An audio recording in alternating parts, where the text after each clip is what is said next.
우리 하나님의 은혜와 평강이 모두에게 함께할 수 있기를 축복합니다. 오늘 함께 나눌 말씀은 요한복음 7장 1절부터 13절까지의 말씀 되겠습니다. 요한복음 7장 1절부터 13절까지의 말씀 되겠습니다. 1절부터 13절까지의 말씀 한번 읽어보겠습니다. 1절 또 교독하도록 하겠습니다. 제가 먼저 1절 말씀 읽겠습니다. 그 후에 예수께서 갈릴리에서 다니시고 유대에서 다니려 아니하심은 유대인들이 죽이려 함이러라. 유대인의 명절인 초막절이 가까운지라. 그 형제들이 예수께 이르되 당신이 행하는 일을 제자들도 보게 여기를 떠나 유대로 가소서. 스스로 나타나기를 구하면서 묻혀서 일하는 사람이 없나니 일을 행하려 하거든 자신을 세상에 나타내소서 하니 이는 그 형제들까지도 예수를 믿지 아니함이러라. 예수께서 이르시되 내 때는 아직 이르지 아니하였거니와 너희 때는 늘 준비되어 있느니라. 세상이 너희를 미워하지 아니하되 나를 미워하나니 이는 내가 세상의 일들을 악하다고 증언함이라. 너희는 명절에 올라가라. 내 때가 아직 차지 못하였나니 나는 이 명절에 아직 올라가지 아니하노라. 이 말씀을 하시고 갈릴리에 머물러 계시니라. 그 형제들이 명절에 올라간 후에 자기도 올라가시되 나타내지 않고 은밀히 가시니라. 명절 중에 유대인들이 예수를 찾으면서 그가 어디에 있느냐 하고 예수에 대하여 무리 중에서 수군거림이 많아 어떤 사람은 좋은 사람이라 하며 어떤 사람은 아니라 무리를 미혹한다 하나. 함께 읽겠습니다. 그러나 유대인들을 두려워함으로 드러나게 그에 대하여 말하는 자가 없더라. 아멘. 오늘 7장 말씀을 통해서 또 다른 이야기를 우리에게 말씀해 주고 계시는데요. 그 7장 1절 말씀 가운데 그 후에라는 말을 통하여 이야기가 시작됩니다. 이 그 후에라는 것이 정확하게 언제 때를 이야기하는지는 정확히 알 수가 없습니다. 그렇지만 우리가 알 수 있는 것은 5장부터 6장에 이르기까지 예수님이 누구이신지 분명한 본인의 정체성에 관련돼서 소개하고 있거든요. 예수님께서 많은 이적을 베푸시고 자신의 정체성을 드러난 이후에라고 우리가 포괄적으로는 볼 수 있을 것 같습니다. 그 후에 예수님께서 갈릴리에 다니시고 유대에서 다니려 아니하시면 유대인들이 죽이려 함이러라 이런 표현이 있습니다. 죽이려 한다. 어떻게 보면 험악한 분위기를 지금 우리에게 보여주고 있는 것인데요. 많은 사람들이 예수님을 대적하고 있다는 것입니다. 그래서 이 대적을 단지 미워하는 것으로만 끝나는 것이 아니라 폭력적으로 대응하고 있는 것이고 또 이 폭력적으로 대응하고 있다는 것이 어떤 일회성을 얘기하는 것이 아니라 계속적으로 연속적으로 예수를 죽이려고 하는 그런 마음들을 갖고 있고 예수를 어떻게 보면 좀 처치하려고 하는 그런 마음들을 갖고 있는 그들의 연속성을 우리에게 먼저 알려주고 있다는 것입니다. 하여튼 그런 이유가 됐다 하더라도 예수님께서 계속 갈릴리에서 사역하시고 이 부분에 대해서 우리가 좀 묵상해 보기를 원하는데요. 여기서 우리가 알고 있는 이 갈릴리라는 지역은 예수님께서 주로 활동하셨던 곳이기 때문에 너무나 익숙한 곳이고 유명한 곳입니다. 그러나 그 당시 사람들에게 있어서는 이 갈릴리라는 지역은 별로 중요하지 않은 외딴 지역이었다는 것이죠. 근데 예수님께서는 외딴 지역이었지만 하나님께서 보내신 그곳에서 순종하여 최선을 다하여 사역하셨다라는 것입니다. 우리의 마음 가운데 한편으로 이왕 하는 거 좀 더 많은 사람들에게 인정받고 많은 사람들이 있는 곳에서 또 유명한 곳에서 사역하고 싶어하는 그런 마음이 있습니다. 그런데 예수님께서는 그것 따지지 않고 하나님께서 보내셨고 하나님께서 기회 주셨다면 그곳에서 최선을 다해서 사역하셨던 아름다운 모습을 우리에게 보여주고 있다는 것이죠. 저는 먼저 우리 가운데 축복하고 싶은 것은 당신이 있는 그곳이 비록 외딴 지역이요 또 소외된 지역이요 남들에게 인정받지 못하는 지역이다 하더라도 주님이 보내신 그곳이라면 최선을 다해서 순종하며 나가는 길이 바로 하나님이 원하시는 길이다라는 것을 먼저 예수님께서 친히 우리에게 보여주고 있다는 것입니다. 그래서 세상에 인정받기 위해서 우리는 신앙생활을 하는 게 아니지 않습니까? 하나님께 인정받기 위해서 신앙생활을 하는 거기 때문에 다른 사람들이 나를 못 알아봐 줘도 주님이 나를 알아봐 주신다면 된다라는 생각을 가지고 오늘도 그 자리에서 최선을 다하여 주의 영광을 드러낼 수 있는 우리 모두가 될 수 있기를 주의 이름으로 축복합니다. 유대인의 명절이 이제 다가오고 있습니다. 초막절입니다. 모든 유대인들이 함께 예루살렘에 모여야 할 그 날이 다가오고 있는 것이죠. 그래서 그 형제들이 이렇게 한번 예수님에게 권면을 합니다. 어떻게 보면 충고라고 할 수 있겠지만 어떠한 충고를 하고 있는지 우리 3절, 4절 말씀 같이 한번 읽어볼까요? 시작. 그 형제들이 예수께 이르되 당신이 행하는 일을 제자들도 보게 여기를 떠나 유대로 가소서. 스스로 나타나기를 구하면서 묻혀서 일하는 사람이 없나니 이 일을 행하려 하거든 자신을 세상에 나타내소서 하니. 여기 나와 있는 그 형제들이라는 것은 예수님의 진짜 친형제들을 얘기하고 있습니다. 예수님에게는 많은 형제들이 있었다고 우리 알고 있죠. 예수님에게는 공식적으로 나온 형제들만 보더라도 4명의 형제들이 있었고 심지어 정확한 이름은 모르겠지만 자매들도 있었다, 여동생들도 있었다라고 우리에게 알려주고 있습니다. 참고로 여기서 예수님의 형제들 중에서 가장 첫 번째 장남이 누구였겠습니까? 바로 예수님이십니다. 동정녀 마리아에게 예수님께 처음에 이 땅에 오셨기 때문에, 마리아를 통해서 이 땅에 오셨기 때문에 당연히 예수님이 첫 번째가 되겠죠. 그 형제들, 우리가 알고 있는 야고보도 포함되어 있습니다. 유다도 포함되어 있습니다. 또 요셉과 시몬이라는 자도 포함이 되어 있습니다. 그런데 그 형제들이 예수님에게 뭐라고 하냐면 당신이 행하는 일을 모든 사람들이 보게, 제자들도 보게 여기를 떠나 유대로 가소서라고 얘기하고 있습니다. 제가 아까 1절 말씀을 묵상하면서 이왕이면 사람들의 심리 가운데 갈릴리가 아닌 유다 지역이라는 더 유명한 곳, 더 많은 사람들이 있는 곳에서 그 일들을 행하면 좋지 않겠느냐, 일반적인 사람의 생각처럼 예수님의 형제들이 그 얘기를 가지고, 그런 마음을 가지고 지금 예수님에게 충고하고 있는 것입니다. 당신이 행하는 그 일을 많은 사람들이 좀 알게, 여기 뭐 이렇게 외딴 곳에 있지 말고 큰 곳에 가서 한번 기적을 베풀든지 이야기를 하든지 한번 우리 형님의 정체를 좀 드러내 보십시오라고 이야기하고 있다는 것입니다. 그러면서 일반적으로는 묻혀서 일하는 사람이 없지 않느냐, 이 일을 행하려 하거든 자신을 세상에 나타내는 게 더 현명한 것이요 지혜로운 것이다 라고 이야기하고 있다는 것이죠. 자, 전형적인 인간적인 생각인 것입니다. 사실 현 시대를 살고 있는 우리의 모습 가운데서도 내가 어떠한 달란트와 재능이 있다 그러면 많은 사람들이 알아줬으면 하는 바람이 있습니다. 여기 말하니 묻혀서라는 것이 다른 말로 비밀로라는 것이거든요.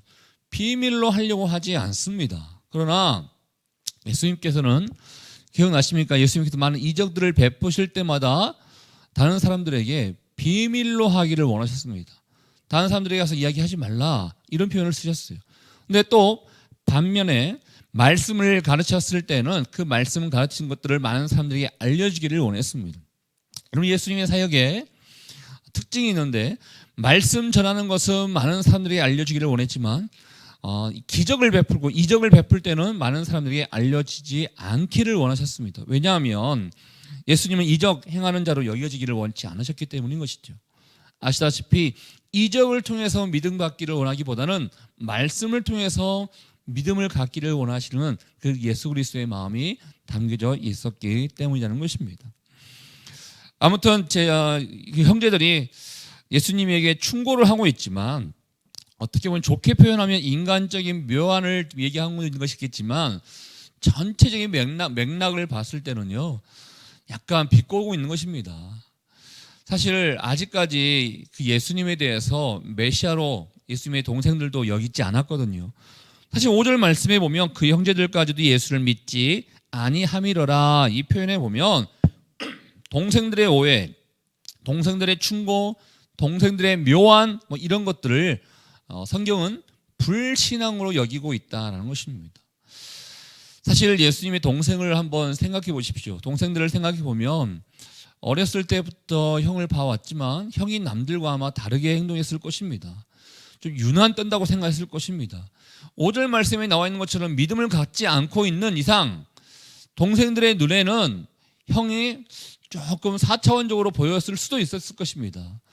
아니 이렇게 할 바에는 차라리 그냥 저기 큰 도시로 나가가지고 그냥 많은 사람들에게 내가 누군지를 그냥 밝히고 드러내는 게 좋지 않겠느냐, 뭐 이런 생각. 그럼으로 인해서 유명세를 타면 우리들도 뭔가 혜택을 받지 않겠느냐, 뭐 이런 생각, 인간적인 생각을 가지고 예수님에게 이야기한 게 아닌가라는 생각을 해보게 됩니다.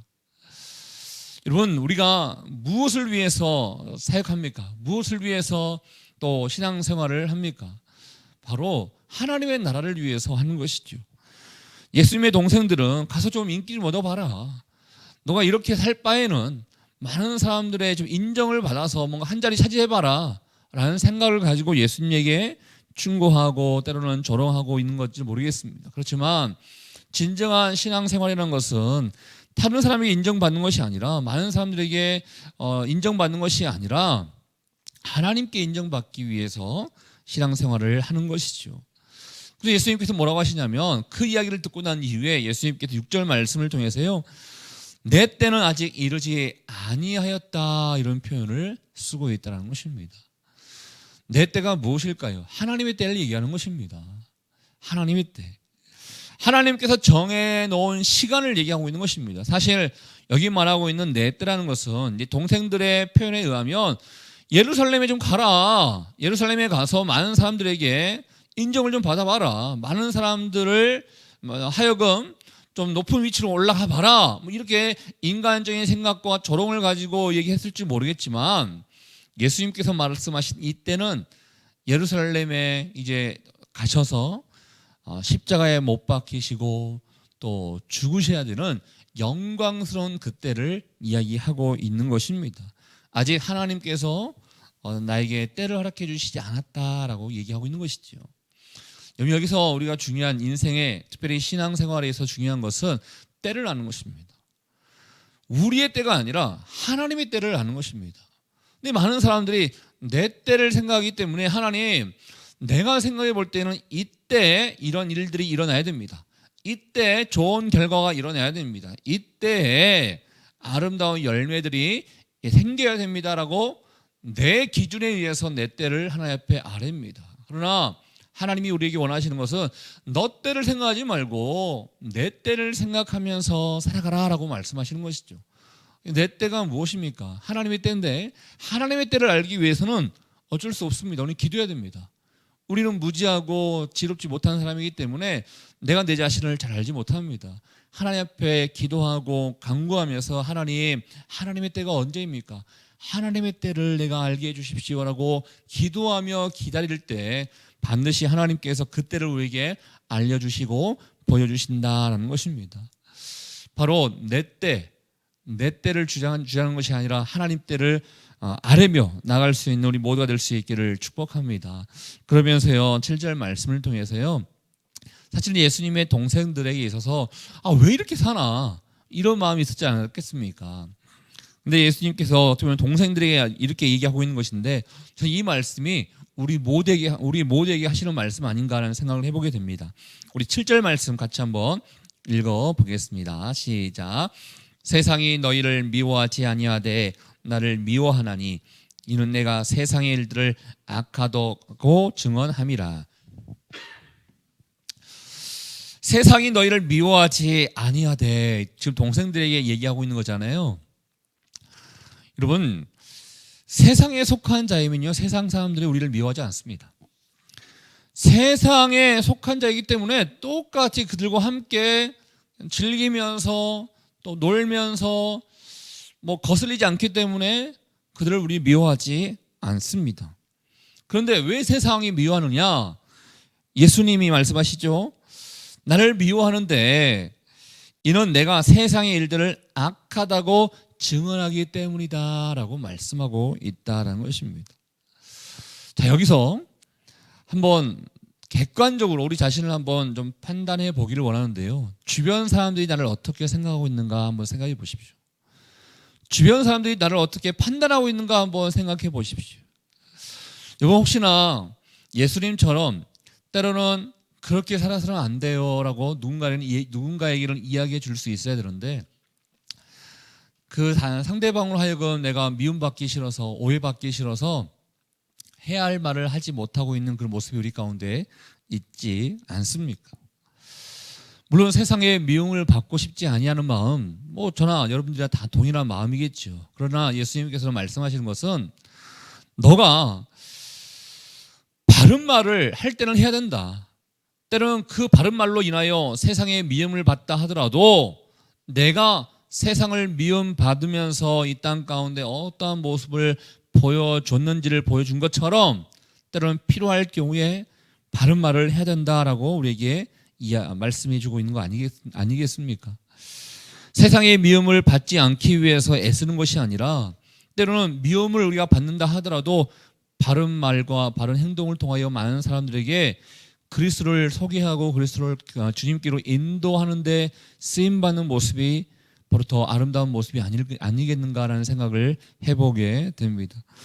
저는 이 말씀을 통해서 이렇게 한번 묵상해 보게 되는데요. 세상에 미움받지 않기 위해서 발버둥 치는 것이 아니라 더욱더 세상에 아름답고 정직하고 올바른 이야기를 하기 위해서 발버둥 치는 인생이 더욱더 아름다운 인생이 아닌가라는 생각을 해보게 됩니다. 아직까지 이제 친척들을 또 여전히 만나고 계신 분도 계실 것이고 또 내일부터 일상생활로 돌아오면 또 직장인들과 또 친구들을 만나게 될 텐데요. 어떠한 삶이 정말 주님이 원하시는 삶인지를 다시 한번 생각해 볼 수 있는 저와 여러분 될 수 있기를 바랍니다. 자, 이제 예수님께서 동생들과의 대화를 마치고 난 이후에 가만히 내용을 보면 갈릴리에 남아있을 것 같이 보였지만 10절 말씀에 보면 형제들이 명절에 올라간 이후에 예수님도 은밀히 가시게 된 것을 보게 됩니다. 여기 말한 은밀이라는 것은 아무도 모르게 갔다라는 것입니다. 그런데요, 예수님께서 갔더니 어떤 일들이 일어난가 봤더니요, 11절에 보면요, 11절 말씀을 우리 같이 한번 읽어보겠습니다. 시작. 명절 중에 유대인들이 예수를 찾으면서 그가 어디에 있느냐 하고, 아직 예수님이 등장하지는 않았습니다. 그렇지만 명절에 온 유대인들이, 사실은 아까도 얘기했던 것처럼 모든 사람들은 3대 절기에 예루살렘에 모여야 되는 전통이 있었기 때문에 당연히 예수님도 이 절기에 참여하기 위해서 이 예루살렘에 왔겠지라는 생각을 갖고 있었던 것 같습니다. 그래서 그들이 예수를 찾습니다. 예수를 찾으면서 그가 어디에 있느냐라고 이렇게 찾고 있다는 것이죠. 예수님을 찾는다는 것은 좋은 것입니다. 그런데 그들의 동기가 과연 좋은 것이었는가라는 것을 한번 생각해 보면 아니었을 것 같습니다. 그들이 왜 예수님을 찾았겠습니까? 호기심에서 찾았을 것입니다. 소문 듣고 찾았을 것입니다. 그가 많은 사람들을 고쳤더라, 그가 많은 사람들을 먹였더라라는 소문이 전국에 흩어졌기 때문에 그 예수가 어떤 사람이지 궁금한 마음을 가지고 호기심으로 또 이적을 볼까 해서 예수님을 찾았지 않았을까라는 생각을 해보게 됩니다. 그러면서 많은 사람들이 그 예수의 소문을 듣고 이런 얘기 저런 얘기 합니다. 12절에 보면 어떤 사람들은 좋은 사람이다라고 얘기하고 어떤 사람들은 미혹한다라고 이야기합니다. 근데 이 둘의 공통점이 있습니다. 이 둘의 공통점은 예수를 메시아로 여기는 것이 아니라 그저 그런 한 사람의 그냥 사람으로서 좋은 사람과 미혹한 사람 이렇게 분류하고 있는 것을 보게 됩니다. 수군거림이 많고 예수님께서 이런 사람 저런 사람이라고 사람들은 얘기했지만 사실은 그들의 마음 가운데 좋은 사람이라고 예수에 대해서 평가한 사람들조차도 13절의 말씀에 보면요, 이런 표현이 있는데요. 13절 말씀 같이 한번 읽어볼게요. 시작. 그러나 유대인들을 두려워함으로 드러나게 그에 대하여 말하는 자가 없더라. 예수님을 미혹한다라고 하는 사람들은 더 이상 예수님에 대해서 좋은 얘기 할 필요가 없겠죠. 근데 예수님에 대해서 좋은 사람이다라고 여기는 사람들조차도 그 예수님에 대해서 드러내게 말하는 사람들이 없었다라는 것입니다. 무엇을 얘기하고 있습니까?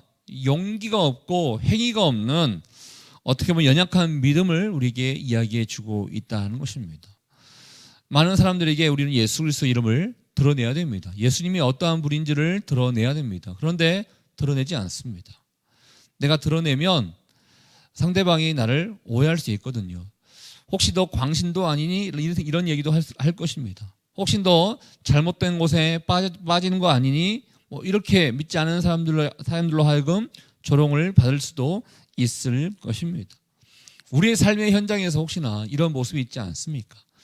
내가 분명한 크리스찬인데 이 크리스찬의 정체성을 많은 사람들이 드러내고 살아가야 되는데 드러내려고 하지 않습니다. 직장인들과 함께 점심시간에 또 식사를 할 때 또 기도하고 주 앞에 감사하며 밥을 먹을 수도 있어야 되는데 내가 기도하면 다른 사람들이 이상하게 여길까봐 기도하지 않고 똑같이 직장인들과 함께 그냥 바로 밥을 먹는 모습이 우리 가운데 있지 않습니까? 정체성, 드러내는 것 바로 정체성인 것입니다. 우리는 크리스찬입니다.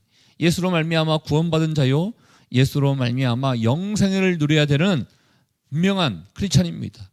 이 크리스찬의 정체성을 드러내야 되는데 그 당시에 많은 유대인들처럼 예수님에 대해서 드러내지 못하고 용기 없고 또 행동 없는 연약한 믿음을 갖고 있는 모습이 우리 가운데 있지 않습니까?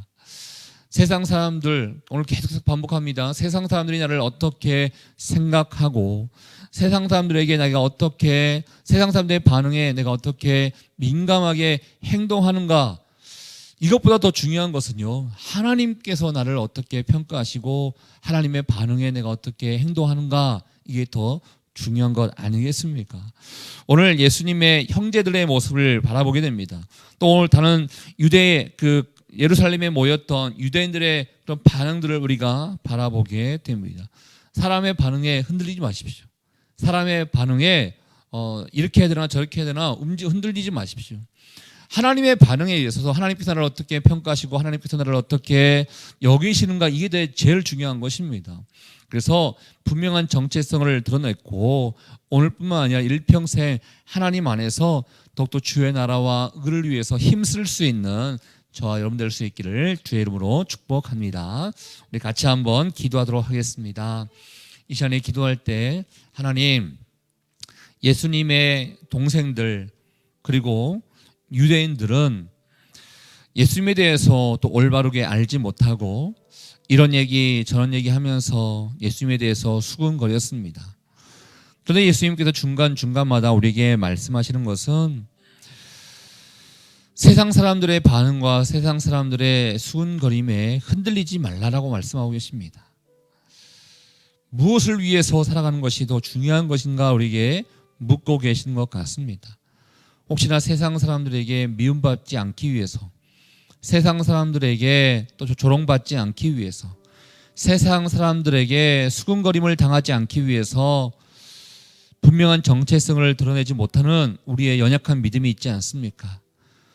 하나님 아버지, 오늘 예수님께서 밝히 드러내는 삶이 아버지께서 원하시는 삶이요, 이 세상 가운데 주의 영광을 드러내는 삶이다라고 우리에게 말씀해 주시오니 하나님, 더욱더 세상을 위해 살아가는 것이 아니라 하나님을 위해 살아가는 하나님의 백성들 될 수 있도록 인도하여 주시옵소서. 우리 같이 한번 주신 말씀을 생각하며 우리 자신만을 위해 함께 기도하도록 하겠습니다. 하나님 아버지, 오늘도 우리 가운데 말씀해 주셔서 주님 감사합니다. 내가 무엇을 위해서 살아가야 되겠습니까? 세상 사람들에게 미움을 받지 않기 위해서, 세상 사람들에게 수군거림을 당하지 않기 위해서, 세상 사람들의 반응에 의하여 흔들리는 모습이 우리 가운데 있음을 주님 앞에 고백합니다. 그러나 주님, 하나님의 나라를 위해서 살아가야 되는 사람입니다. 주의 영광을 위해서 살아가야 되는 사람입니다. 하나님, 더욱더 깨어서 주님의 기쁨이 되게 하시고 주님이 부르시는 그곳에서, 아무리 그곳이 연약한 곳이요, 아버지 하찮은 곳이요, 외딴 곳이다 하더라도 하나님의 마음에 합한 자로서 최선을 다하는 인생 될 수 있도록 인도하여 주시옵소서. 살아계신 하나님 아버지, 오늘 예수님께서 동생들에게 또 말씀하셨던 그 내용, 또 유대인들의 반응을 통하여 또 우리에게 말씀하셨던 그 내용을 통하여 어떠한 삶이 아름다운 삶인지를 우리에게 소개해 주셔서 주님 감사합니다. 하나님, 예수님은 많은 사람들이 모여 있었던 곳이 아닌 그 당시에 크게 내세울 곳도 없고 유명하지도 않았던 갈릴리 지역에서 최선을 다하여 사역하셨던 그 모습들을 우리에게 보여주셨습니다. 다른 사람들에게 인정받기 위해서, 다른 사람들에게 주목받기 위해서 사역하신 것이 아니라 하나님께서 보내주시는 그곳이기 때문에, 하나님께서 원하시는 곳이기 때문에 순종하며 그곳에서 최선을 다했던 아름다운 모습을 우리에게 보여주셨습니다.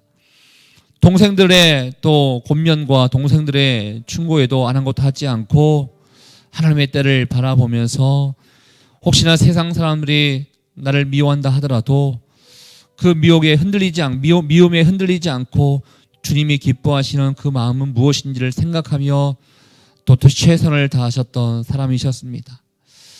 하나님 아버지, 그 아름다운 모습을 우리가 본받기를 원합니다.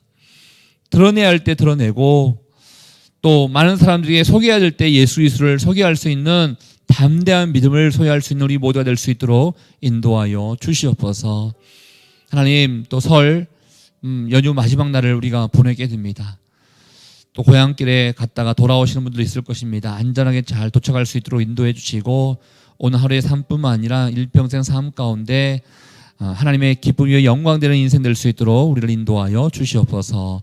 오늘도 함께 하신 주님께 감사와 영광을 돌려드리오며 지금 이 시간 우리 인생의 길과 진리와 생명 되시는 예수 그리스도의 은혜와 하나님 아버지의 그 크신 사랑하심과 성령의 교통 위로 충만하심이 하나님의 마음에 합한 자로서 분명한 정체성을 드러내며 세상 가운데 예수 그리스도의 이름을 소개하기를 원하는 주의 백성들을 한 사람 한 사람 머리 위에 우리의 가정과 우리의 자녀들과 우리의 사람 살리는 교회 위에 이제부터 영원토록 함께하기를 간절히 축원하옵나이다.